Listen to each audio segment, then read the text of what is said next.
Hi friends, today we're going to read Jan Brett's story, The Easter Egg.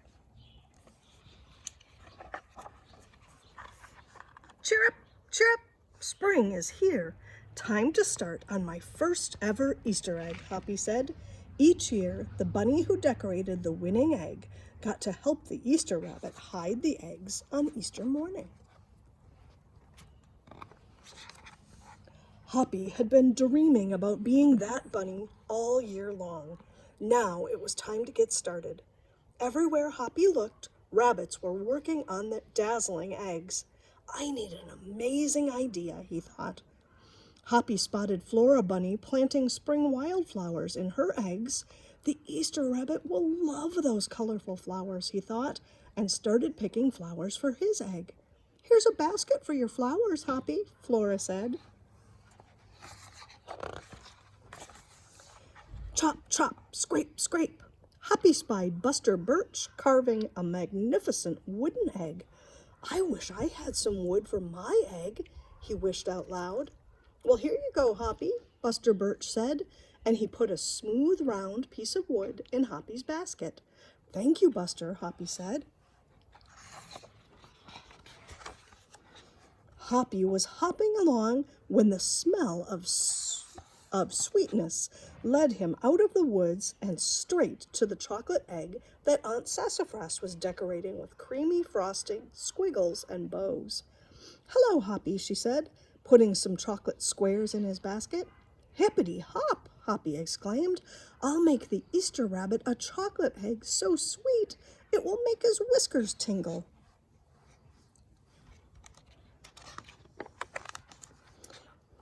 Then Hoppy saw Granny Irene decorating one of her fabulous story eggs. First, she traced a design on the egg with a special tool. Then she dipped the egg in pots of yellow, green, orange, and red dye, adding the design each time. Hoppy couldn't believe his eyes. I'll never make an egg that beautiful, he told Granny Irene. She smiled. Try, she said, giving him one of her special tools. Hoppy was hopping by Hans Vanderrabbit's garden when he spotted the extraordinary egg. Hans was painting a portrait of the Easter rabbit so real that he looked alive.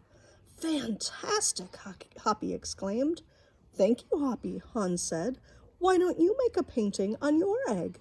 And he gave Hoppy pots of paint and a fine brush.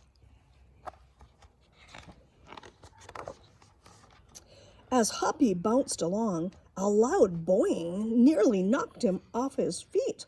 It was a whirling, twirling mechanical egg. Whoa, Hoppy said. That's an unusual egg. Would you like to make one? Roberto asked.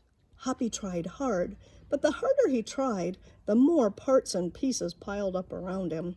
Thank you, Roberto, he sighed, but I think I better make the egg that is right for me. Hoppy hopped back to the woods and lay down under a tall tree to think. Making a beautiful egg is harder than I imagined, he thought. I guess I don't have to win.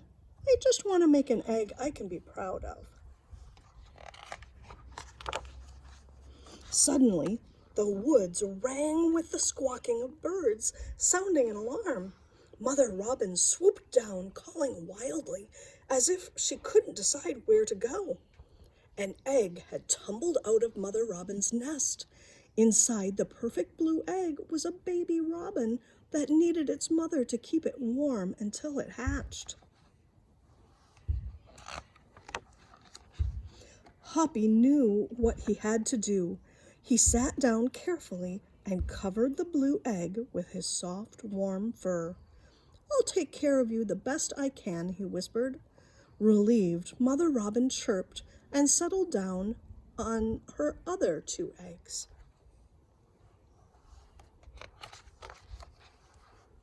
Hoppy never left the robin's egg. If it was sunny and warm, he carefully turned the egg in the nest of moss. If it was rainy and cold, he kept the egg covered and dry. At night, wild animals passed by. Hoppy crouched down and stayed hidden in the ferns. Often he heard strange noises coming from above, but Hoppy didn't run away. Every day, the rabbits worked on their eggs. Tadpoles turned into frogs, buds swelled into leaves, and Easter came closer and closer. And stopped. The Easter... Oh, sorry. Came closer and closer. Finally, it was time for the rabbits to take their eggs to the glen. They had forgotten all about Hoppy, who was quietly sitting on the blue egg under the tall tree in the woods. Early the next morning, the rabbits waited for the Easter rabbit. Suddenly, a beautiful wagon rolled toward them out of the mist and stopped. The Easter bunny stepped down from the wagon and admired the decorated eggs one by one.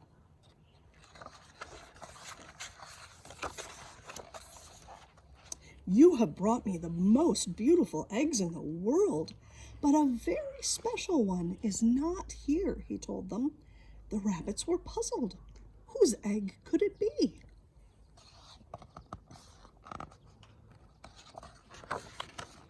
"Fill my wagon with your wonderful eggs," he said. "When I return, I will show it to you." And he disappeared into the woods.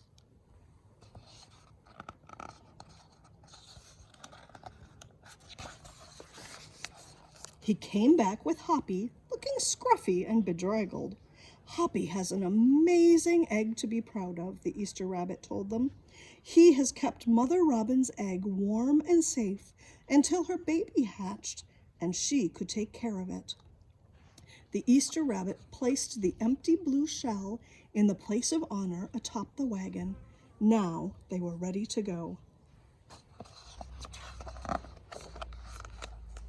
The rabbits cheered for the egg that had surprised them all. "It's our best Easter ever, Hoppy," they shouted.